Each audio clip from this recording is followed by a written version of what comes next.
Hola, buenos días, iglesia, ¿cómo están? Con la buena noticia, comienzo en esta mañana, pues que estamos en la recta final de tener un pastor de enseñanza. Ya va a ser presentado a los ancianos y qué bueno, ¿no? Y más que nada, quiero mostrar mi agradecimiento por toda la oportunidad que nos dieron a diversos hermanos, sean de staff, sean laicos, sean otros pastores que nos apoyaron durante estos más de 15 meses que no hemos tenido pastor de enseñanza. Pero como dice el pastor Samoa, los frutos están en la cosecha. Y así que usted también ha sido partícipe de eso y qué bueno. Así que si conoce a alguien que se alejó por esta razón, ya puede comunicarle, oye, ya próximamente tendremos pastor de enseñanza, así que puedes regresar, las puertas siguen abiertas para ti. Amén. Entonces, en esta mañana fui invitado a compartir la enseñanza. Queremos que reflexionemos en un título, le he puesto Gracia sin par, gracia inigualable, y donde vamos a estar tratando lo singular, lo particular de la gracia de Dios en nuestras vidas. Mi nombre es Arián, soy natural de Cuba, pero por la misericordia de Dios nos trajo aquí. Como siempre digo, Brian College Station estaba en el GPS de Dios y su GPS nos trajo hasta acá. Así que, si me permite, podemos orar en esta mañana. Señor, gracias por la oportunidad que nos da, Señor, de compartir, Señor, tu palabra y de que esta, Señor, lleve fruto en nuestra vida, Señor. Así como ella es viva y eficaz, que estés tú, Señor, hablando a tu pueblo a través de mí, Señor. En el nombre de Jesús te damos gracias, te decimos amén y amén. Como bien sabe, yo soy de Cuba, soy no de la isla principal, soy de una isla más pequeña que se llama Isla de la Juventud. Y tomó su nombre por esto que está acá. En los años 70 y 80, el antiguo, lo voy a decir así, dictador de nuestro país, Fidel Castro, hizo un experimento sociológico multicultural en esta isla. Él construyó 61 escuelas en este lugar y trajo estudiantes de todas partes del mundo, de África, de Asia, de Latinoamérica. Entonces yo me recuerdo de niño, usted se podía topar en las calles angolanos, se podía topar en las calles nicaragüenses, namibios, norcoreanos se podía. Entonces era una mezcla de colores, de olores, de culturas en todo aquel lugar que para mí era algo de verdad muy sorprendente. Pero todo esto estaba en un marco, y yo quiero aclarar, nosotros no, los socialistas, comunistas, son especialistas en ponerle nombres largos a las cosas, ¿ok? Y todo esto estaba en el marco de algo que se llamaba el internacionalismo proletario. Yo no sé si alguien puede repetir eso, pero es un nombre bien largo, que era expandir las fronteras del socialismo a cualquier parte, llevando ayuda, siendo solidario. Y yo creo que si hay algo que tiene el cubano por naturaleza, es que es solidario. Y este gobierno comunista socialista supo capitalizar muy bien esto, ¿ok? Imagínense si fue tal el experimento que casi la mitad de la población eran estudiantes de diversos países. Por eso para mí este lugar, cuando yo vine a este lugar, para mí era como un déjà vu. Dije, wow, yo esto ya lo viví. Ver estudiantes de tantas naciones reunidos en un pequeño lugar, ¿ok? Pero no solamente eso, les voy a mostrar otro ejemplo de esta solidaridad de alguna manera política. Bueno, esto es fotos de un documental donde se ven estudiantes de esa época. En el año 2005, no sé si usted recuerda, acá hubo un huracán que devastó la ciudad de New Orleans, el huracán Katrina. Y Fidel Castro aprovechó esa oportunidad. Yo me acuerdo que salió en televisión nacional en Cuba y convocó a miles de médicos y formó algo que se llamaba un contingente médico, un contingente para suplir necesidades médicas y psicológicas en lugares de crisis. Y yo recuerdo que incluso le puso nombre a este contingente, le puso Henry Reeve. que fue un norteamericano que participó en las guerras de independencia de Cuba. Entonces él dijo, le voy a poner un nombre americano a este contingente y se lo voy a presentar al gobierno de Estados Unidos como diciéndole, hey, la pelota está en tu cancha, nosotros tenemos la disposición de ayudarlos. Y entonces crea este contingente para enviarlo a la ciudad de New Orleans y claro, el gobierno norteamericano de la época, el George Bush Jr., no lo aceptó. Y Fidel Castro dijo, pues ya lo ven, no quieren que le ayudemos, ¿no? Pero aún así el contingente quedó formado y meses después ocurrió un terremoto desastroso en el país de Pakistán y hacia allá fueron estos médicos y sirvieron con esa impronta humanista de ayudar a las personas no iguales, pero a las personas no importa su cultura, religión, porque tenía intrínsecamente esa disposición humanista dentro de ellos, ¿no? Yo en esta mañana he querido esta introducción tomarla como una antítesis, como algo contrario a lo que quiero mostrar, porque el humanismo es el fenómeno que tiende a hacer al hombre, y pongo esto entre paréntesis, verdaderamente hombre, y manifestar su grandeza original, haciéndolo partícipe de todo cuanto puede enriquecer la naturaleza en la historia, concentrando, y este es el kit del humanismo, concentrando al mundo en el hombre y proyectando al hombre en el mundo sin una necesidad de Dios. O dicho en una sola oración, el ser humano es el sujeto activo de la historia. Esto es el humanismo que desde el siglo XV con el renacentismo de alguna manera pues tomó auge. Salimos de la Edad Media y se formó toda esta corriente artística, cultural, ¿no? De que el hombre sí puede. Y de hecho en Cuba hay un concepto político que ha marcado nuestra historia, que es el concepto político que define la revolución cubana, y en una parte ella dice, nosotros podemos emanciparnos por nosotros mismos y por nuestros propios esfuerzos. Como diciendo, no necesitas a nadie y mucho menos a Dios para lograr lo que tú quieres y puedes lograr. Esa es mi antítesis en esta mañana. Es lo contrario a lo que quiero mostrar, porque lo que quiero mostrar en esta mañana es la preeminencia de Cristo manifestada en la gracia de Dios para nosotros.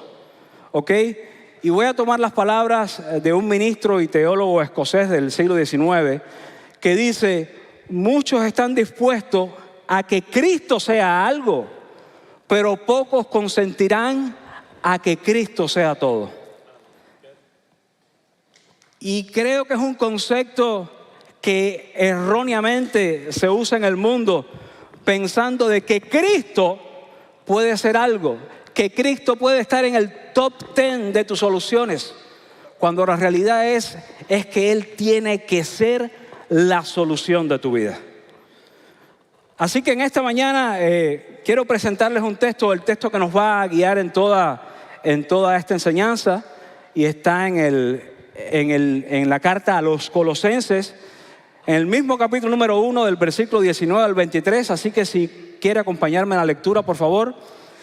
Por cuanto agradó al Padre que en Él habitase toda la plenitud, y por medio de Él, del Hijo de Jesús, reconciliar consigo todas las cosas, así las que están en la tierra como las que están en los cielos, haciendo la paz mediante la sangre de su cruz. Y vosotros y nosotros también, que en otro tiempo éramos extraños y enemigos en vuestra mente, haciendo malas obras, ahora os ha reconciliado en su cuerpo de carne por medio de la muerte, para presentaros santos y sin mancha e irreprensibles delante de Él. Y si en verdad permanecen fundados y firmes en la fe, y sin moveros de la esperanza del evangelio que habéis oído, el cual se predica en toda la creación que está debajo del cielo, del cual yo, Pablo, fui hecho ministro. Este es el texto, esto es palabra de Dios que nos convoca en esta mañana. Yo quiero rápido darles un contexto de esta carta, pequeñito, para ubicarnos en tiempo y espacio de qué se trata, y este sea el hilo conductor de la historia en esta mañana. Pablo escribió esta epístola alrededor del año 60-62, en su primer arresto domiciliario en Roma. Paralelas a esta carta, también escribe la carta de Efesios, que es muy parecida, tiene muchos puntos coincidentes con esta carta. Pero en el contexto de la ciudad de Colosas se estaban levantando maestros que de alguna u otra manera estaban enseñando erróneamente acerca de la persona de Cristo. Particularmente no se hace referencia a una herejía en particular, pero se piensa que el gnosticismo o el proto-gnosticismo de la época estaba tomando parte en los convertidos al cristianismo de la época. Y entonces Pablo, que no es fundador de esta iglesia, pero al cual llegó las posturas teológicas erradas que se estaban enseñando en esta iglesia, pues hizo una carta de corrección a los colosenses. Y el gran propósito era establecer la supremacía absoluta y la suficiencia única de Cristo en contra de estas falsas herejías. Y el punto de toda la carta es este: Jesús no solo es prominente, sino que Jesús es preeminente. Yo sé que a lo mejor si usted no habla español suena muy parecido, pero hay una gran diferencia, hay una distancia teológica insondable entre estos dos conceptos que vamos a aclarar en esta mañana, ¿ok? ¿Qué cosa es prominente y qué cosa es preeminente? Yo me voy a valer de unas imágenes, ¿ok?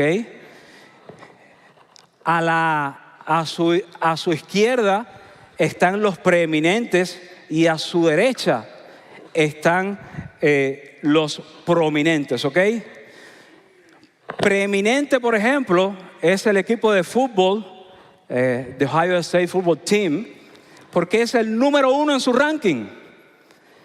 Para tomar una referencia de prominente, yo iba a escoger a Texas A&M, pero Texas A&M está en el ranking 33, entonces, lo siento, quise, pero se me hizo difícil ilustrar el concepto de prominente, porque prominente es alguien que es bueno en su materia, pero no es el número 1 en el ranking, ¿ok?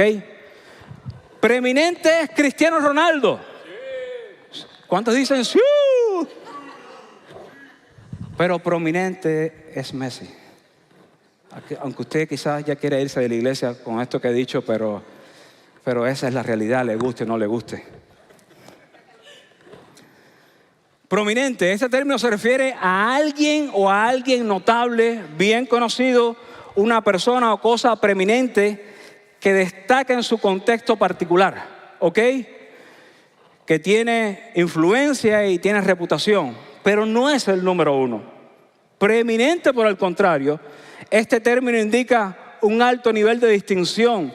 Describe a alguien o algo superior y supera a otros en su campo en particular.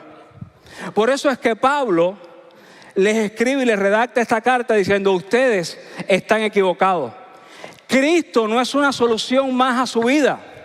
Cristo es la solución a su vida. Cristo no es alguien que entre mucha gente ofrece salvación. Cristo es el que ofrece la única, suficiente e inigualable salvación para la humanidad. Y bajo este concepto hilvana toda la carta. Y la teología principal que se esboza en toda la carta, o el concepto, es la cristología. Cuando usted quiera aprender de cristología, usted puede ir a la carta de los Colosenses.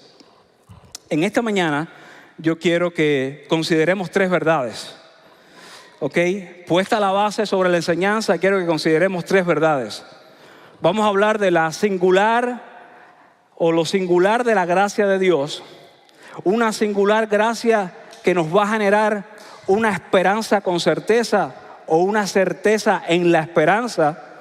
Y luego eso va a generar en nosotros una respuesta que no va a impactar solamente a nosotros, sino a todos los que nos rodean. Amén. ¿Dice amén? Ok. Comenzamos con el punto número 1, lo singular de la gracia de Dios. Yo en esta mañana traje una escalera, porque cuando usted va a darle la singularidad a algo o a alguien, usted tiene que compararlo. ¿Ok? Yo comparé a Cristiano con Messi para decirles que era mejor. ¿Ok? Así que en esta mañana yo quiero comparar lo singular de la gracia de Dios y voy a usar dos religiones. Voy a usar el Islam y voy a usar el judaísmo para de alguna manera tener una comparación o tener una referencia para que entendamos lo singular de la gracia que se nos ha dado. Esta religión, el Islam, que surgió alrededor del siglo número 7, así que no piense que esta religión es antes de Cristo, sino que es incluso muy posterior, 7 siglos después. Su principal enseñanza es caminar por la senda recta. En la primera sura del Corán, que es el libro sagrado para el Islam, suras como los párrafos, ¿ok? Ellos dicen: alabado sea Alá, creador de los mundos, el misericordioso, el compasivo, el gobernante, el día del juicio, y bueno, y todo lo que está ahí escrito. El Islam tiene 5 pilares, que son la shahadá, y yo quiero ver si puedo decir la shahadá. La shahadá es la confesión de fe. Antes de usted convertirse al Islam, usted tiene que decir ante 2 o 3 testigos convertidos o islámicos la shahadá, que es la ilaha illallah Muhammad Rasulullah. Básicamente lo que estás diciendo ahí, que hay un solo Dios que es Alá y su profeta es Mahoma. Este es el primer pilar. Segundo, la oración. Tercero, la limosna. Cuarto, el ayuno o el som, que de hecho en este mes, durante todo el mes, estamos en el mes de Ramadán. ¿Ok? Ellos se abstienen de comida durante toda la luz del día. Ellos comen antes de que salga el sol y vuelven a comer después que se pone el sol, y ayunan durante todo el día. Solo decir que la oración la hacen 5 veces al día. A veces usted se queja cuando va a orar por los alimentos, y esta gente oran 5 veces al día en dirección a la Meca.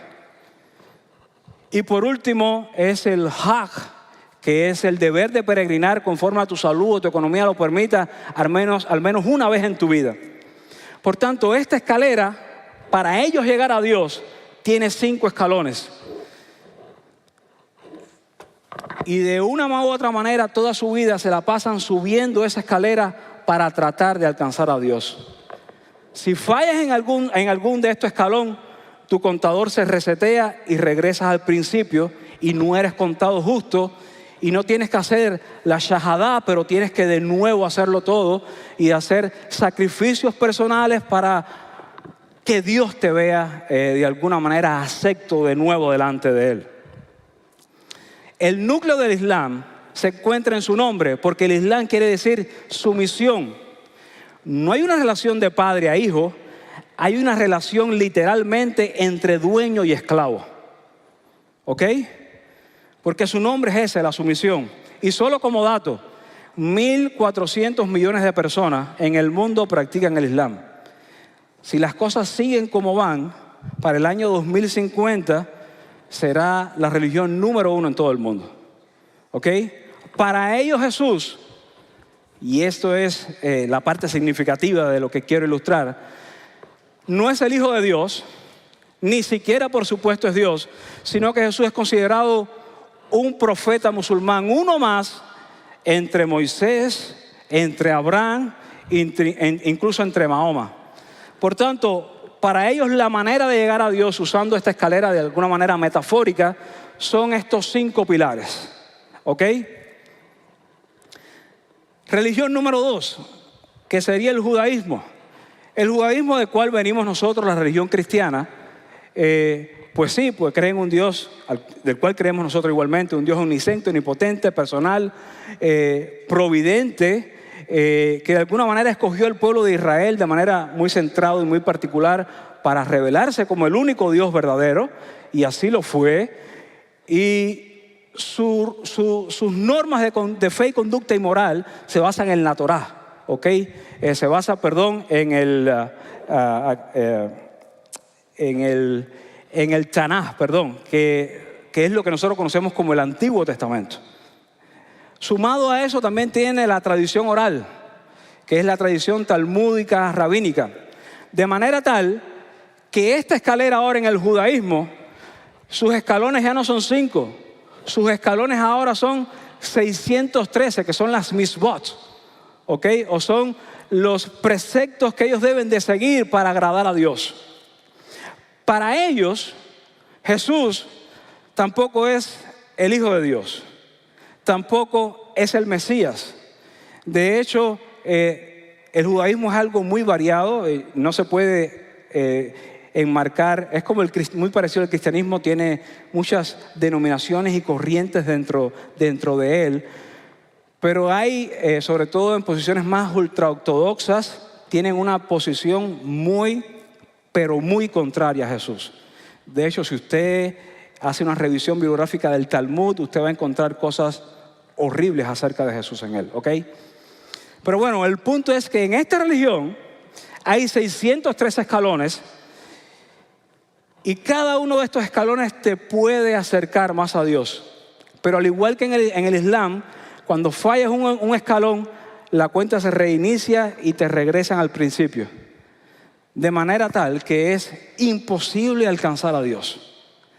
Hay pasajes en el Antiguo Testamento que seguramente vienen a su mente como los pasajes de sacrificios donde el pueblo de Dios iba al sumo sacerdote a presentar su ofrenda para renovar ese contrato de perdón que año tras año ellos tenían que hacer delante del sumo sacerdote, porque su cuenta o su crédito de perdón se había reiniciado porque habían cometido una falta.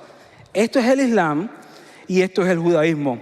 Una escalera metafórica para llegar a Dios. Dios está ahí arriba, nosotros estamos aquí abajo y tenemos que hacer acción tras acción, misbot o pilares, sea en el caso del Islam, para llegar a Dios. A veces nosotros en el cristianismo, cuando tenemos un papel más legalista en nuestra relación con Dios y no lo vemos como una relación de padre a hijo, también usamos esta escalera. Voy a la iglesia, oro, ayuno, pero ese día mi suegra vino a la casa y se reseteó la cuenta. Porque nuestra posición no es de padre a hijo.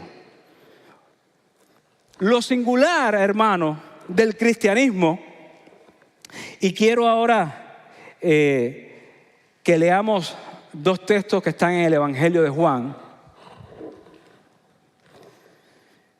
En el principio era el Verbo. El Verbo era con Dios y el Verbo era Dios. Esto era en el principio con Dios. Y aquel Verbo fue hecho carne, y ahora viene lo singular, y es que nosotros no podemos escalar a Dios, pero Dios, viendo nuestra incapacidad, Él bajó hacia nosotros. Y dice el texto, lleno de gracia y de verdad, Él habitó entre nosotros.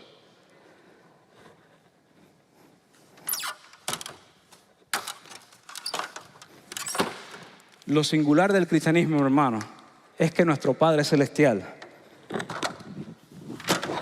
quitó la escalera, bajó hacia nosotros, se hizo carne, habitó entre nosotros y nos dijo, yo sé que eres insuficiente para llegar a mí. Yo sé que no puedes hacer nada por ti mismo, pero yo soy tu Padre. Y como Padre te amo y he venido a mostrarte mi amor y voy a quitar esa acta de decretos que nos separa, que te aleja de mí, para hacerme igual a ti a través de la persona del Hijo. Y eso es lo singular, hermano. En Colosenses 1:19 dice, por cuanto agradó al Padre que en Él habitase toda la plenitud. La palabra griega para plenitud en este caso es pléroma. Abundancia, cumplimiento, llenura, remiendo, restauración. Y cuando pongo todo eso en ese texto, por cuanto agradó al Padre que en Él habitase toda la abundancia, el cumplimiento, la llenura, el remiendo, la restauración para nuestro pecado, entonces entiendo que lo singular de la gracia de Dios es la preeminencia de Cristo, porque Él bajó hacia nosotros estando nosotros imposibilitados de subir hacia Él. La gracia de Dios, hermano, la gracia de Dios y lo singular de esta, ¿saben qué radica?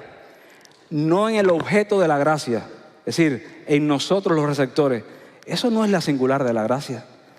Lo singular de la gracia es en el sujeto de la gracia, en aquel que la ejecuta. A veces pensamos que todo esto se trata de nosotros. A veces tenemos la idea equivocada de que sí, de que hay salvación para nosotros, de que hay don inmerecido y que nosotros estamos en el centro de esta historia. Pero el centro de esta historia, hermano, no somos nosotros. El centro de esta historia se llama Jesús. De eso se trata la preeminencia, que es el único, suficiente, hermoso Jesús. Y por medio del Hijo, reconciliar consigo todas las cosas, así las que están en la tierra, en los cielos, haciendo la paz mediante la sangre de su cruz. Y nosotros también, que en otro tiempo éramos extraños y enemigos, y en vuestra mente haciendo malas obras, ahora nos ha reconciliado. Y en su cuerpo de carne, por medio de la muerte, para presentarnos santos y sin mancha e irreprensibles delante de Él. Pablo en 2 Corintios, capítulo 6, versículo 2, dice: he aquí ahora el tiempo aceptable, he aquí ahora el día de la salvación. No se puede hablar, si yo estuviese hablando de Pablo Picasso, yo tendría que mostrarte la pintura de la Guernica. Si yo te estuviese hablando de Shakespeare, yo te tendría necesariamente que hablar de Romeo y Julieta. Si yo te estuviera hablando de Cristiano Ronaldo, te tendría que necesariamente mostrarte el gol que metió así de chilena y saltó hasta 2.15 metros de altura, algo así. Pero en esta mañana te hablo de Cristo. Y necesariamente te tengo que hablar de su salvación. Quizás has venido por tiempo a la iglesia, quizás es primera vez que vienes, yo no sé, pero yo quiero hacer un paréntesis en esta mañana para de manera clara hablarte de la salvación. Para de manera clara decirte que todos hemos pecado y hemos sido destituidos de la gloria de Dios. Que el pago de ese pecado es muerte. Pero Dios, en su infinito amor, envió a su Hijo para que ese pago sea saldado. Esta gracia, hermano, es gratis, pero no es barata. Esta gracia costó sangre y sangre del Hijo de Dios. ¿Ok? Pablo, en Hechos capítulo 4, 12, busqué y no hallé. ¿Ok? Porque no hay nombre dado a los hombres debajo del cielo en el cual haya salvación. Solamente hay un nombre. Y su nombre es Jesús. Por eso en esta mañana, si no lo tienes, hazle un favor a tu alma. Reflexiona en esto y échale mano a través de la fe a las promesas eternas que Dios tiene para tu vida. Justificados pues por la fe, tenemos paz para con Dios por medio de nuestro Señor Jesucristo. No hay otro nombre debajo del cielo, escucha esto, en el cual haya salvación. Y eso implica incluso tu propio nombre. Hemos tratado de una y otra manera hacer cosas por nosotros mismos para ganarnos el favor de Dios. Hermano, imposible. Esta salvación no es por obra, es por gracia, don inmerecido. No haremos nada que pueda justificar lo que Dios ha hecho por nosotros, así tal cual. Si nadie te lo ha dicho, pues yo tengo el atrevimiento de decírtelo en esta mañana. San Francisco decía: predica donde quiera que vayas y si te es necesario habla, pero yo invierto eso. Yo cuando tengo la oportunidad lo digo claro y de manera directa, porque la fe es por el oír y el oír por la palabra de Dios. Habiéndote dicho esto en esta mañana, hablando de la preeminencia de Cristo, que nos da su favor eterno, amén, que de alguna manera en nuestro presente a través de la fe podemos echarle mano a esa salvación, viene entonces una consecuencia de eso y es la esperanza. ¿Ok? y no una esperanza cualquiera, es una esperanza certeza. Sí, ¿sabe por qué? Porque el remordimiento, la culpa mira al pasado. En el presente está la fe, pero hay algo que se proyecta al futuro y es la esperanza y la certeza de la esperanza. La esperanza, como resultado de esa fe que le ha echado mano a la salvación, apunta hacia el futuro, pero la esperanza, de alguna manera, es una de las 3 virtudes pilares que se muestran en el Nuevo Testamento, junto con la fe y el amor. En 1 Corintios 13:13 usted puede encontrarla. Básicamente es eso, hermano. La esperanza es una garantía y una anticipación de lo que ha de venir. Cuando estamos en diversas pruebas, cuando creemos que ya no podemos más, y yo sé que si tú eres ser humano como lo soy yo creo que siempre vamos a tener un problema tocando a la puerta. Pero Pablo nos dice en Romanos: justificados pues por la fe, tenemos paz para con Dios por medio de nuestro Señor Jesucristo, por quien también tenemos entrada por la fe a esta gracia en la cual estamos firmes y nos gloriamos en la esperanza de la gloria de Dios. Y no solo esto, sino que también nos gloriamos en las tribulaciones, sabiendo que la tribulación produce paciencia, y la paciencia prueba, y la prueba ¿qué? Esperanza. Y la esperanza no avergüenza, porque el amor de Dios ha sido derramado ¿dónde? En nuestros corazones por el Espíritu Santo que nos fue dado. Yo no sé tú, pero a mí eso me da esperanza. Yo no sé tú, pero yo viendo eso y veo las circunstancias de mi vida y yo digo, esto es nada.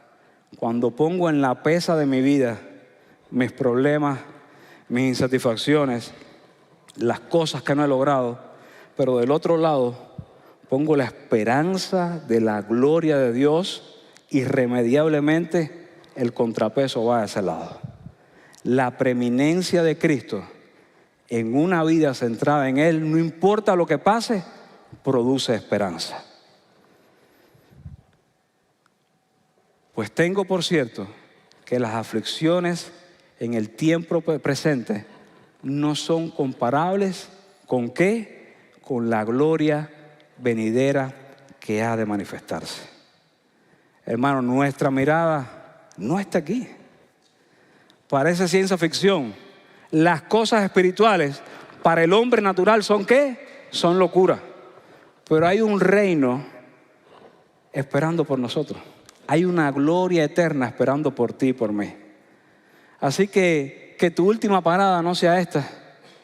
No pienses que te vas a ahogar en ese problema que parece imposible. Solo es parte del proceso para que conozcas a Dios en dimensiones que nunca lo has conocido. Si quieres ver lo que nunca has visto, tienes que hacer lo que nunca has hecho. Y si eso implica confiar en Dios ciegamente, es pues la fe, la certeza de lo que se espera, la convicción de lo que no se ve, entonces hazlo. Cuando tenemos preeminencia de Cristo y tenemos certeza de esperanza, podemos leer en Colosenses 1:2, si en verdad permanecen fundados y firmes en la fe y sin moveros de la esperanza del evangelio que habéis oído, el cual se predica en toda la creación que está debajo del cielo, del cual yo, Pablo, fui hecho ministro. ¿Cómo luce la ecuación de nuestras vidas cuando Cristo es el preeminente, es el centro, es el único? No es el top 10, es el número 1, el ranking 1 de nuestra vida. Y a eso se le suma una esperanza certera. El resultado de esa ecuación en tu vida y en la mía, ¿cuál tiene que ser? Tengo unas preguntas para nosotros en esta mañana, unas preguntas desafío. ¿Queremos que nos llamen cristianos o queremos ser cristianos? Son preguntas sutiles, pero son preguntas que nos pueden poner a reflexionar. ¿Queremos que Cristo parezca ser lo más importante en nuestras vidas o que Cristo sea lo más importante en nuestras vidas?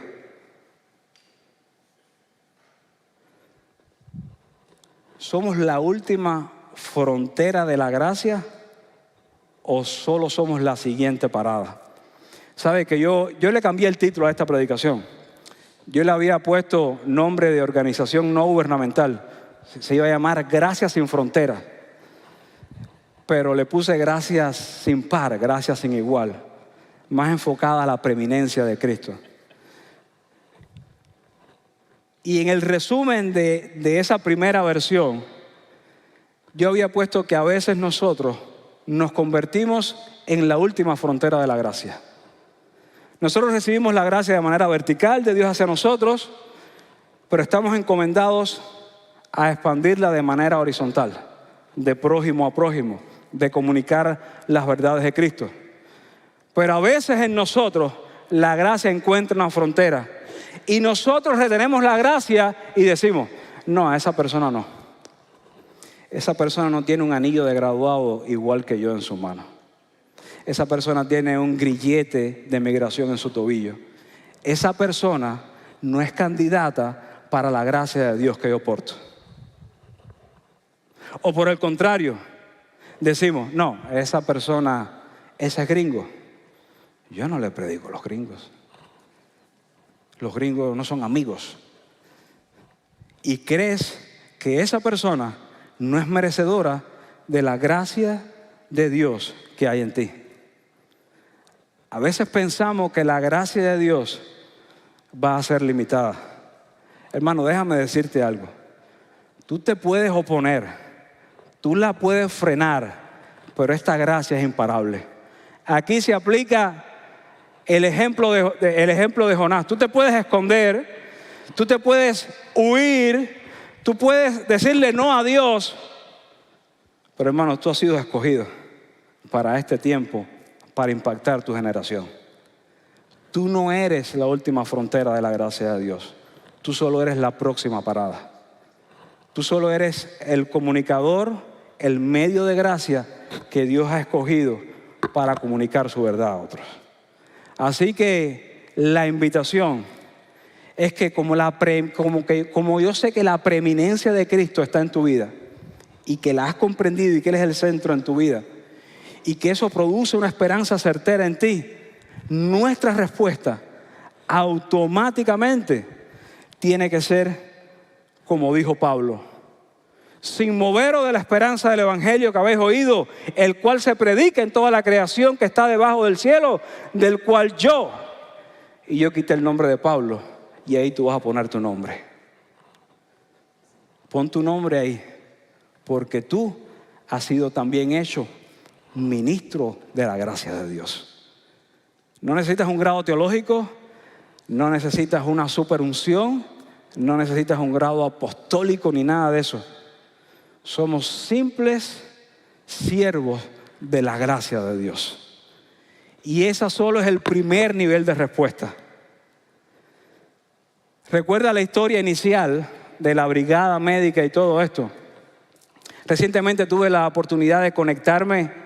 Recuerda a Samir, el hermano que fue invitado a predicar, que está es movilizador y está en una región del sudeste de Asia. Yo conecté con él y él me hizo conectar con una familia de misioneros cubanos. Cuando yo comencé a hablar con ellos y comencé a relacionarme con ellos, ellos me dicen, nosotros estuvimos en Pakistán, ellos eran tecnólogos, no son médicos, son tecnólogos de la salud, y ellos estuvieron en Pakistán en el año 2006. Y en el año 2006 fuimos a Pakistán como parte de esa brigada, de ese contingente médico. Queríamos ganarnos un nombre, queríamos hacer algo por otros, pero más que por ellos, por nosotros mismos. Y fueron a Pakistán en el año 2006 y sirvieron ahí en Pakistán. Años después ellos conocieron a Cristo y su corazón está movido a irle a servirles de ministros de la gracia a esos islámicos que todavía no han escuchado sobre la gracia de Dios. Yo quiero presentarle a esta familia y yo les pedí que les grabaran un audio para nosotros, para la iglesia, y yo quiero que escuchen lo que ellos tienen que decirnos. Hola hermanos que me escuchan, mi nombre es Abel, Soy el esposo de Mari. Somos un matrimonio con 2 niños que trabajamos acá en el sudeste de Asia. Y vinimos con el propósito de predicarle la palabra de Dios a los musulmanes, de trabajar acá con los musulmanes. Y quería compartirles a ustedes un evento que se está viviendo ahora en todo el mundo musulmán, que es el Ramadán. Esto no es más de un ayuno que hacen estas personas por 30 días, pero consiste en comer alimentos antes de la salida del sol y después están todo el día sin consumir alimentos hasta la puesta del sol. Después de la puesta del sol, estas personas comienzan a consumir alimentos y así están durante 30 días. Y nosotros, el equipo de nosotros acá que trabaja en esta zona, se ha dedicado también a orar y ayunar en este tiempo para que Dios se manifieste en sus vidas. Ellos ayunan al Dios que no conocen y nosotros ayunamos al único Dios verdadero, porque sabemos de testimonios grandes del Señor manifestándose a la vida de estas personas en medio del Ramadán. Nosotros oramos, tenemos una visión bien marcada. Desde hace un tiempo estamos orando por una visión que se llama 10-10. Esta visión consiste en orarle al Señor, clamar al Señor, tiempos de oraciones, para que el Señor en los próximos 10 años se puedan convertir, permita que se puedan convertir el 10% de los musulmanes. 10% se piensa que es un número pequeño, pero estamos hablando de millones de personas y ya hemos visto testimonios de lo que el Señor está haciendo en esta zona. Entonces yo quiero invitarles, hermanos, a que ustedes también nos ayuden a orar por esta gran petición. Que nos unamos todos como un mismo pueblo, con un mismo sentir, a orar para que en los próximos 10 años podamos ver el 10% de la población musulmana entregada al Señor. Y que ya no ayunen más a un Dios que no conocen, ni clamen más a un Dios que no conocen, sino a un Dios, al único Dios verdadero. Que Jesús se manifiesta en la vida de estas personas, hermanos. Un fuerte abrazo y Dios les continúe bendiciendo a cada uno de ustedes. A mí lo que me impactó es que él dice, oremos para que no ayunen más por el Dios que no conocen y que puedan conocer al único y verdadero Dios.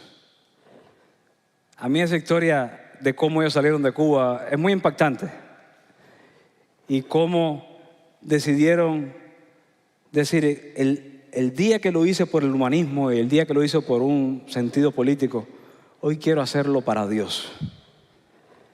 Y este es el segundo nivel de respuesta. El primero es personal. Yo, Pablo, fui hecho ministro. Yo, pon tu nombre, fui hecho ministro. Este segundo nivel de respuesta es el nivel familiar. Yo y mi familia serviremos al Señor.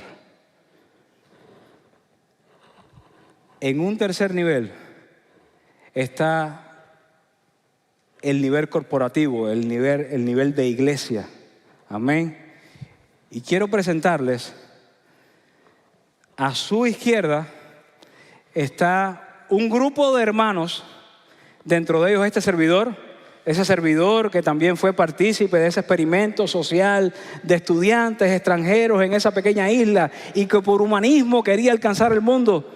Pues este servidor ha sido llamado a formar parte de un grupo que en nuestra iglesia, junto a otros hermanos, usted puede ver a las hermanas Alba, a Belén, a Manuel, a Rónica, a Marilena que no está ahí y nos falta uno, así que estoy extendiendo la invitación. Amén. Hombres, sobre todo hombres, estoy haciendo llamado a los hombres, falta uno, ¿ok? Este grupo se está preparando como respuesta a la preeminencia de Cristo en sus vidas, como respuesta a la esperanza certera que hay en ellos, vamos a ir al centro de España a apoyar la obra de la expansión del Evangelio en ese lugar. Pero no solamente eso, sino que nuestra iglesia, y quizás usted ve la foto que está a su izquierda, a su derecha, perdón, usted piensa quizás que eso sea la sala de cualquier casa en el mundo islam, pero no, es un local específico acá en nuestro campus donde se están preparando en la clase de perspectivas para conocer el corazón de Dios para las naciones y para hacer, sea goers, movilizadores o personas que apoyan el ministerio overseas a todas las naciones. Y eso es una respuesta que como cuerpo damos a la preeminencia y a la esperanza certera de Cristo en nosotros. Yo quiero invitarte en esta mañana, hermano, a sumarte, a llamarte, a decirte lo que te dije hace un rato: tú no eres la última frontera de la gracia de Dios. Tú solo eres la próxima parada. Dios te ha llamado a ser un ministro de su gracia. Yo quiero que nos pongamos en pie en esta mañana y que ya para terminar vamos a hacer la lectura del Salmo 115. Algunos versículos de él, no todo. Eso que está en pantalla. Amén. Vamos a leerla todos juntos porque me encantó este salmo para concluir la enseñanza de hoy. 1, 2 y 3. No a nosotros, oh Jehová, no a nosotros, sino a tu nombre da gloria. Por tu misericordia, por tu verdad, oh Israel, confía en Jehová. Él es tu ayuda y tu escudo. Casa de Aarón, confiad en Jehová. Él es vuestra ayuda y vuestro escudo. No alabarán los muertos a Jehová, ni cuantos descienden al silencio, pero nosotros bendeciremos a Jehová desde ahora y para siempre. Pero nosotros bendeciremos a Jehová desde ahora y para siempre.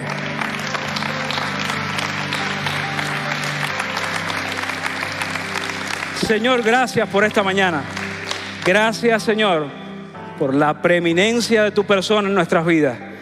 Gracias por la esperanza certera, Señor, que has infundido, Señor, en nosotros a través de lo singular e inigualable de tu gracia, Señor. Invita a tu pueblo, Señor, a ser parte, Señor, a ser partícipe de llevar gloria a tu nombre en este tiempo y en esta generación. En el nombre precioso de tu Hijo Jesús, lo pedimos y lo proclamamos en esta mañana. Amén.